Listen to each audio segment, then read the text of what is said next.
C'est pas possible. Impossible. Et comment a-t-il pu faire ça? Je suis ruiné. Serge, un riche retraité normand, vient de constater qu'il est ruiné. Mon Dieu, je suis ruiné. Qui a bien pu vider ses comptes et surtout pourquoi? Préméditation ou folie haineuse?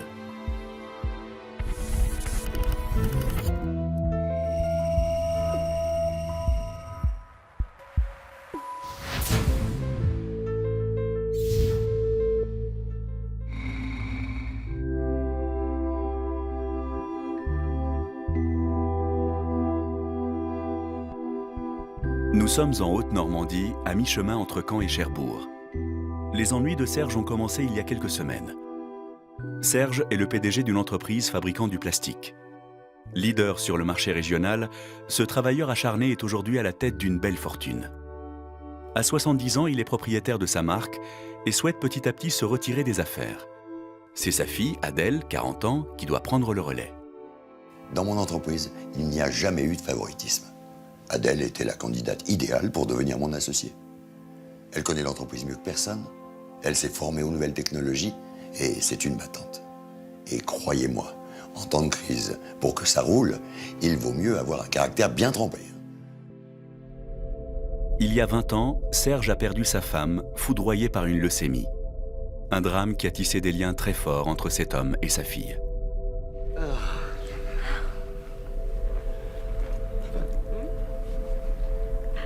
Tu vois, tu sais la photo dans le salon, là, la photo de mariage, eh bien, elle a été prise ici, précisément. Ah ouais? Ouais, J'adore cette photo. ouais, moi aussi. C'est un bon souvenir de ta mère, ça. Et tu vois, quand je suis ici, ça me rappelle vraiment beaucoup de choses, quoi. Mais il y a quelques mois, Serge a rencontré une jeune femme qui a fait chavirer son cœur. Pendant 25 ans, rien. Il a fallu que j'attende l'âge de 70 ans pour retomber amoureux. Il faut le faire, non? Une semaine avant le drame, Serge invite ses proches pour leur présenter sa nouvelle compagne, Natacha, 25 ans. S'il vous plaît, tous. Écoutez, je pense que vous en doutez un peu, mais si vous êtes là tous ce soir, c'est pour une bonne raison. Je suis un peu ému, excusez-moi. Voilà, Natacha et moi, on vient de se fiancer. Voilà. Pour la fille unique de Serge, ses fiançailles ne présagent rien de bon. La première fois que j'ai vu Natacha, du haut de ses 25 ans avec ses allures de bimbo, j'ai halluciné. Mais bon, je me suis dit, c'est une passade, il va en profiter un petit peu et puis après il va reprendre ses esprits. Mais quand j'ai vu que ça durait, et puis là, à cette soirée, qu'il annonçait son mariage... En plein cocktail, Adèle a quitté la table, bien décidée à gâcher cette soirée. Tu me demandes ce qui va pas? Non mais papa, reprends tes esprits. Quoi? Mais bon, arrête avec ça, s'il te plaît, arrête. Tu sais ce qui me fait mal au cœur, c'est d'imaginer que tu vois rien. T'as 70 ans, elle en a 25. Je sais, mais enfin, ça peut pas se contrôler, ça, c'est l'amour. Oh non, arrête avec l'amour. T'es intéressé que par la taille de sa poitrine et elle par celui de ton compte en banque. Bon, alors attends en dessous, s'il te plaît, hein. Et puis je te prierai de ne pas manquer de respect à Natacha. Ce que j'accepte pour moi, je ne l'accepte pas pour elle. C'est compris? Parce que tu es naïf, mon pauvre papa, mais tu crois quoi? Qu'elle t'aime? Non mais franchement, laisse-moi rire. Mais arrêtez, tout le monde vous entend. Et bah qu'ils entendent! Moi je dis juste tout haut ce que tout le monde pense tout bas. Elle en veut à ton fric. Et maintenant c'est fait, elle a gagné. Tu te trompes. C'est ton esprit mal placé qui pense ça. Tu ne peux pas admettre que l'on s'aime. Voilà tout. Non, je peux pas. Et franchement, tu devras pas non plus. Attends, Adèle, reste, voyons. Hélène est une voisine et une amie de toujours de la famille. À la mort de Catherine, c'est moi qui ai pris le relais. Adèle et Serge étaient dévastés par sa disparition. Et je suis devenue un peu une mère de substitution. Aujourd'hui encore, je suis très proche de Serge. Je suis protectrice avec lui. Même si Adèle est une bonne fille, elle a un caractère un peu fort. Hein. Je pense que Catherine lui manque encore beaucoup.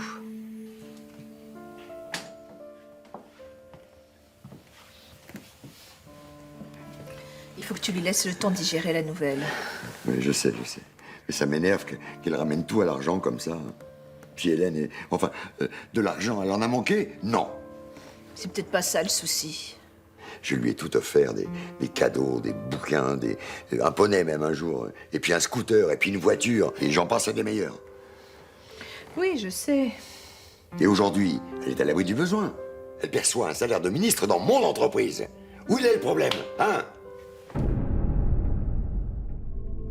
L'argent, ça a toujours été un gros problème chez les Broussards, comme toutes les personnes qui n'en manquent pas. L'argent est un éternel drame, enfin, surtout pour Adèle. Mais pour moi qui suis plus modeste, je vais me contenter de ce que j'ai. Je suis désolé, ma poupée, vraiment. C'est rien.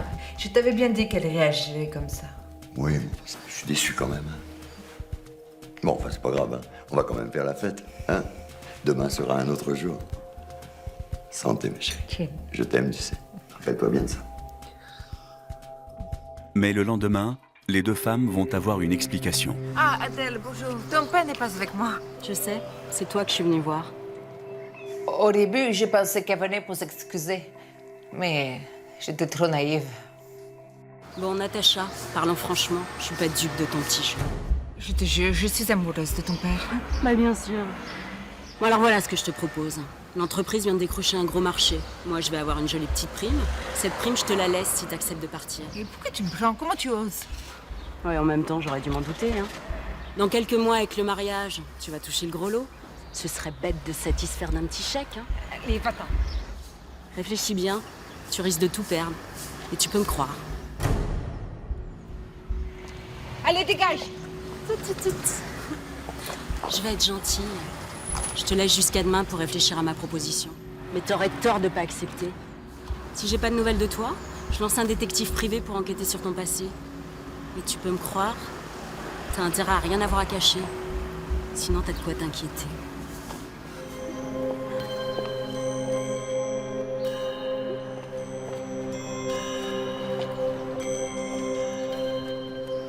Allô, Boris? On a un problème. Adèle veut enquêter sur moi. Non, je sais plus quoi faire. Non, je peux plus attendre. Dans moins d'une semaine, Serge va apprendre que ses comptes ont été vidés. Natacha aurait-elle joué un rôle dans cette affaire? Est-elle en train de manigancer un plan pour ruiner Serge? Et qui est ce mystérieux Boris que la jeune femme appelle? Est-il son complice?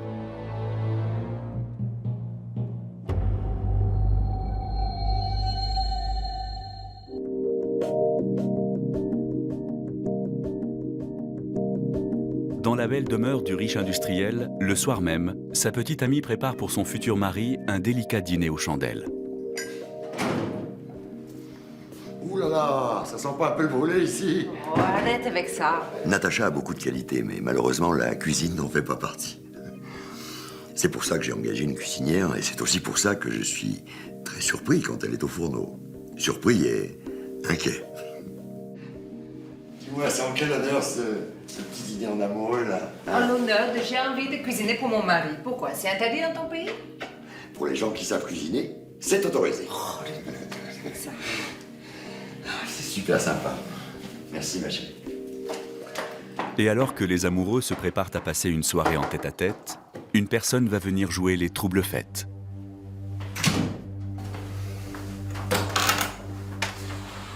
Hélène, mais qu'est-ce que tu fais là, à cette heure? Ah, je suis désolée de vous déranger, mais je voulais vous parler d'Adèle. Adèle, elle va bien? Oui, mais je viens de passer une heure au téléphone avec elle. Vas-y, rentre. Hélène? Mais on allait dîner en tête-à-tête. Natacha. Oui, mais c'est pas une heure pour déranger les gens. Bah, écoute, je suis désolée. Crois-moi, je vous aurais pas dérangé si je pensais pas que c'était important. Oui, j'étais un peu vexée par cet accueil. Il fut un temps où cette maison était comme la mienne. Et lorsque j'estime que c'est nécessaire et important, je viens. J'aime bien Natacha. Mais il faut pas qu'elle oublie que j'ai toujours été importante pour Adèle et Serge. Moi, j'ai un problème avec Adèle. On ne parle que d'elle ici. Depuis qu'on a annoncé notre mariage, elle nous bouffe, elle nous plante toute la tête. C'est pas possible. Natacha, calme-toi, c'est quand même ma fille. Et alors, moi je suis rien? Natacha. Ben Natacha en a marre. J'aurais peut-être dû téléphoner. Mais t'inquiète pas, ça va passer. Bon, dis-moi, qu'est-ce que tu voulais me dire sur Adèle? Écoute, elle est très remontée contre vous deux. Puis Puis tu la connais quand elle est en colère. Mais ce qui m'a inquiétée, c'est qu'elle a répété plusieurs fois qu'elle voulait faire une grosse bêtise. Quand je l'ai entendu dire ça, ça m'a fait très peur. Faire une grosse bêtise, c'est pas une phrase qu'on dit comme ça.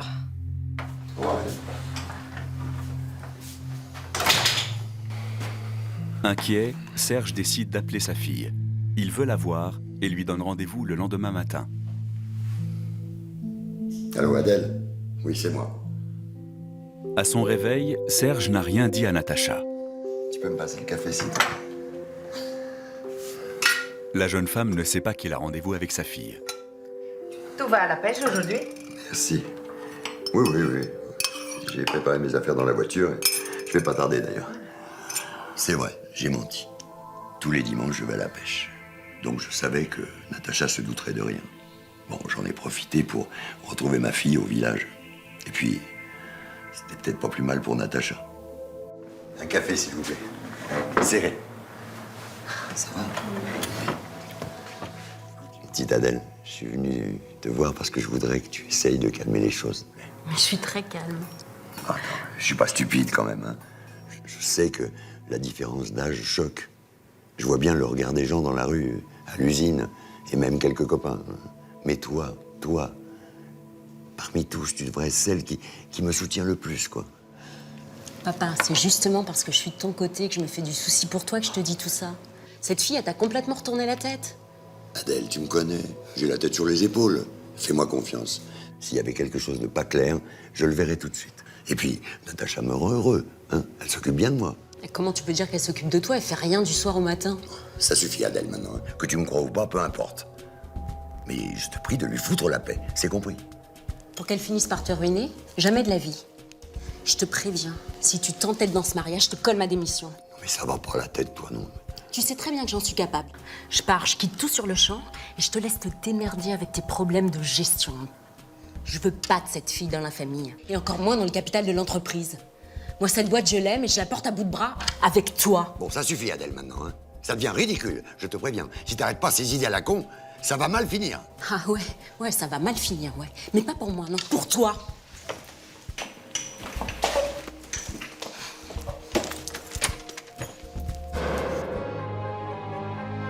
Serge sait que sa fille est capable de tout, même de lâcher l'entreprise.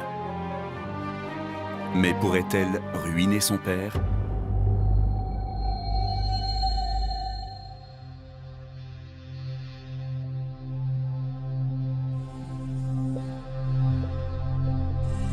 Avant de rentrer chez lui, Serge décide de faire un détour par sa banque. À son arrivée, il fait une bien étrange rencontre. Hélène, bouge pas, j'arrive. C'est vrai, j'étais surpris parce que cette banque, c'était la mienne, pas la sienne. Alors oui, je me demandais vraiment ce qu'elle faisait là, quoi. Serge, mais qu'est-ce que tu fais là? Et toi, Hélène? Je t'ai vu sortir de la banque, là. Serge remarque alors un document dans la main d'Hélène qui ressemble étrangement à un relevé bancaire. C'est mon numéro de compte. Qu'est-ce que tu fais avec mon numéro de compte? Écoute, toute cette histoire, ça m'a stressée moi aussi. Alors j'ai voulu vérifier si ton numéro de compte n'avait pas changé, que Natacha t'avait... Arrête, Hélène, arrête. Hein, c'est ridicule. Par toi. J'ai une procuration sur le compte de Serge. C'était à l'époque où je m'occupais d'eux, je faisais les courses, enfin tout ça. Il m'avait donné l'autorisation de prendre un peu d'argent pour les dépenses quotidiennes. Alors, j'ai pensé que je pouvais aller vérifier l'état de son compte en banque. Je m'inquiétais pour lui. Nous avons quand même partagé beaucoup de choses. Donc, c'est normal que je m'inquiète pour Serge, non? Je te préviens. Tu n'approches plus mon argent de près ou de loin. C'est compris? Je suis désolée. C'était pour... Je pensais bien faire, tu sais. Eh ben, pense plus. Ça me fera des vacances à moi.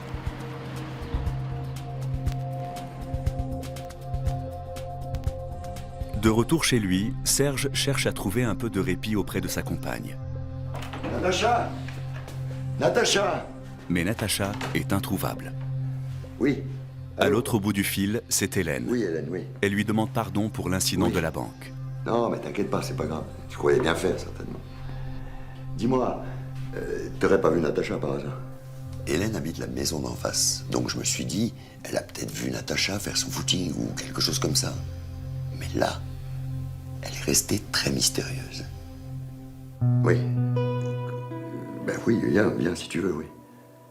Oui, je t'attends, d'accord. Ok. Oui, j'avais vu Natacha. C'est même ça qui m'a décidé de me rendre à la banque. Mais ce que j'avais vu, ça allait pas être très agréable pour Serge. Alors, j'ai préféré lui parler en face plutôt qu'au téléphone. Alors, tu as vu Natacha? Hein? Écoute, je l'ai vu monter dans une voiture avec un homme au volant, un jeune homme. Quoi? Serge est sous le choc. Sa fille a peut-être raison. Et si Natacha n'était pas celle qu'il croit? Mais tu le connais, ce type, toi? Tu sais qui c'est? Non, désolé. Enfin, t'es sa confidente, vous parlez sans arrêt toutes les deux. Et tu peux pas me dire... Non, elle parle que de toi. En même temps, est-ce que tu sais ce qu'elle fait de ses journées? Comment ça? Eh ben, elle travaille pas, s'occupe pas de la maison, n'a pas d'amis dans le coin. Je sais pas, moi. Enfin, je sais plus. Enfin, c'est terrible, je sais pas, voilà. Écoute, hein, c'est sûrement rien, mais il faut que tu lui parles, Serge. Ça, dès qu'elle va arriver, on va avoir une conversation. Il faut absolument que je sache, Hélène. Même si c'est une mauvaise nouvelle, il faut que je sache. Hélène a toujours eu le béguin pour moi. Même à l'époque de ma première femme, elle me faisait déjà les yeux doux. Mais c'est une femme tellement généreuse, nous a donné tellement de temps et d'attention que je ne peux que me fier à ses conseils. Et puis, elle prend en considération Natacha. C'est pas comme Adèle. Les heures passent et Natacha n'est toujours pas rentrée. Où peut-elle bien être?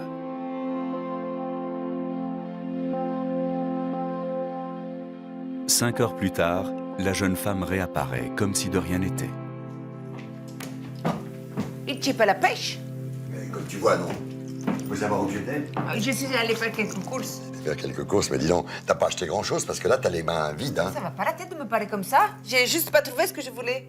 Qu'est-ce qu'il te prend, voyons? Il me prend que je suis là depuis la fin de la matinée et que j'attendais ma petite femme à la maison et toi, tu arrives 5 heures après. Alors j'ai peut-être le droit de savoir où tu étais et surtout avec qui. Avec qui? Ouais. Mais t'es faux, quoi. Et l'homme dans la voiture? Quel homme? Mens pas, on t'a vu. On t'a vu monter dans une voiture avec un homme. Tu m'espionnes maintenant, c'est pas possible, Tu hein? couches avec lui, c'est Oh, ça? arrête! Qu'est-ce que tu fais de tes journées? C'est bien ça, hein? Arrête! C'est mon frère. Tu veux savoir? C'est mon frère. J'ai bien l'impression que tu me prends pour un con, oui. Son frère. À d'autres, oui. Ça fait un moment qu'on est ensemble et tout d'un coup, j'apprends qu'elle a un frère. Non, écoutez, ça fait 50 ans que je suis dans les affaires. Et je vous assure que quand on ment, je le sais.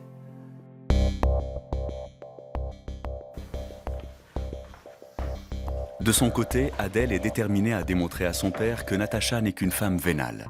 Et elle en a la preuve. Bon, écoute, papa, j'ai quelque chose d'important à te dire. Je viens d'apprendre que Natacha est déjà mariée. Quoi? Qui t'a dit ça? Ça, on s'en fout. L'important, c'est ça. Tiens, une copie de l'acte de mariage. Avec un homme qui s'appelle Boris. Et ce Boris, il habite ici. Il a loué un appartement et il travaille dans un garage du coin. Non. Je te le dis depuis le début, elle te ment. Tout ce qu'elle veut, c'est ton fric. Écoute, papa, pour que je sois tranquille, je voudrais que tu me donnes les pleins pouvoirs sur la société. Comme ça, c'est moi qui gère tout, tu t'occupes plus de rien, t'es à l'abri et moi aussi. Non, je suis pas prêt à lâcher toute forme de responsabilité pour l'instant, non. Papa, si tu règles pas tout maintenant, je te fais mettre sous tutelle. Elle n'emportera pas tout avec elle. Hein. Allez, reprends-toi. Laisse-moi, Adèle.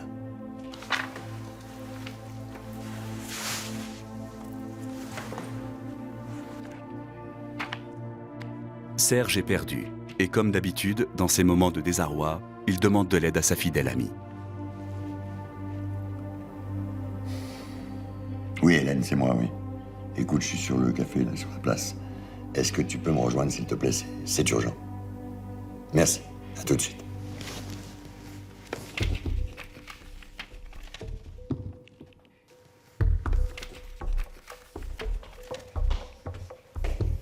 Qu'est-ce qui se passe? Alors là, je vais tout raconter. Le frère bidon, l'acte de mariage, l'appartement en ville, enfin, je lui ai tout dit. Moi qui ai toujours défendu Natacha, qui ai toujours cru en elle, je me suis sentie trahie. Tout comme Serge. Écoute, Serge, je sais que t'as pas du tout envie de l'entendre, mais il faut que tu protèges ton argent. J'ai pas envie de penser à ça pour l'instant. Mais protège-toi. Je suis perdu, voilà. Il te suffit de nommer un gestionnaire et là, on verra si elle n'essaye pas de prendre ton argent. T'as peut-être raison, oui. Mais crois-moi, appelle Adèle et on va tous se rendre à la banque faire les papiers. Ah non, non, non, pas Adèle. C'est trop compliqué avec elle. Non, non.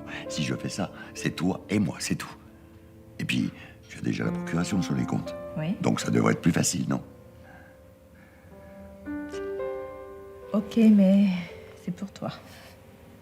Alors allons-y. Dans quelques heures, Serge va apprendre qu'il est ruiné. Hélène est-elle vraiment cette amie fidèle? Elle qui a perdu tout espoir d'être un jour la femme de Serge, ne l'aurait-elle pas manipulé pour s'emparer de sa fortune, par dépit?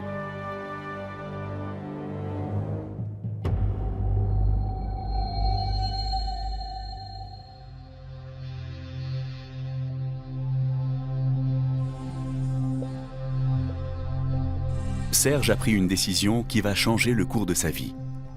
En nommant Hélène seule gestionnaire de sa fortune, il pense avoir mis son argent à l'abri de la convoitise de Natacha et de son mystérieux frère. Il faut que je te parle.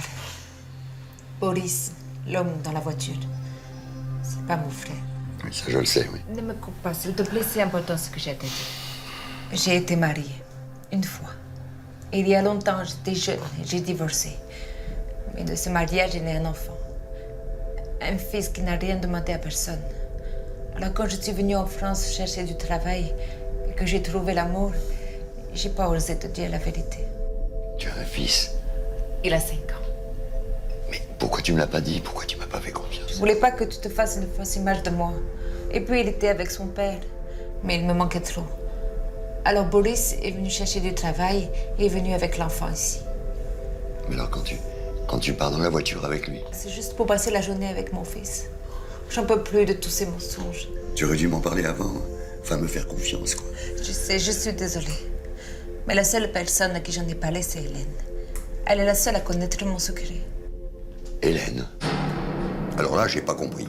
Quand je lui ai raconté toute l'histoire, elle avait l'air de débarquer. Pourtant, Natacha lui avait tout dit. Essayant de comprendre pourquoi Hélène lui a caché la vérité, Serge cherche à la contacter. Sans succès. En désespoir de cause, c'est vers sa fille Adèle qu'il se tourne. Allô, Adèle? Oui, c'est moi, oui. Dis-moi, t'aurais pas vu Hélène par hasard, non? Non, non, rien. C'est parce qu'il y a 2-3 points qu'il faut que j'éclaircisse vraiment. Quand papa m'a tout expliqué au téléphone, j'étais abasourdie. Surtout que j'avais une révélation à lui faire. Serge est sur le point d'être totalement ruiné par l'une des 3 femmes les plus importantes de sa vie. Est-ce Adèle, sa fille, qui par crainte de voir son père se marier à une étrangère et l'héritage familial lui échapper, a vidé les comptes? Est-ce Natacha, la jeune femme mystérieuse qui partage la vie de Serge et qui n'en voudrait qu'à sa fortune? Ou est-ce Hélène, la bienveillante amie de toujours, qui ne supporte pas l'idée de ne jamais devenir sa femme?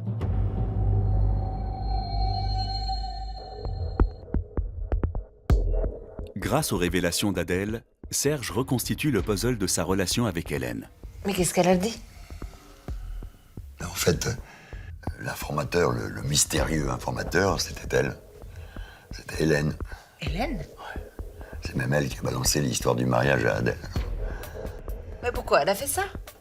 J'en sais rien, je vois pas, enfin, Nom de Dieu. Mon argent. J'ai signé une procuration pour elle sur tous mes comptes. Il faut que j'aille à la banque vite annuler tout ça. Et là, Serge réalise qu'il vient de signer une procuration qui donne tout pouvoir à Hélène sur sa fortune et qu'elle compte bien en profiter. Il est trop tard quand il arrive à la banque. Ses comptes sont vides, transférés à l'étranger. 50 ans dans les affaires qui tombent à l'eau en moins de quelques minutes. Il est anéanti. Pourquoi elle m'a fait ça, mais... Je suis ruiné, mais... Hélène, qu'est-ce que tu m'as fait? Mais pourquoi moi?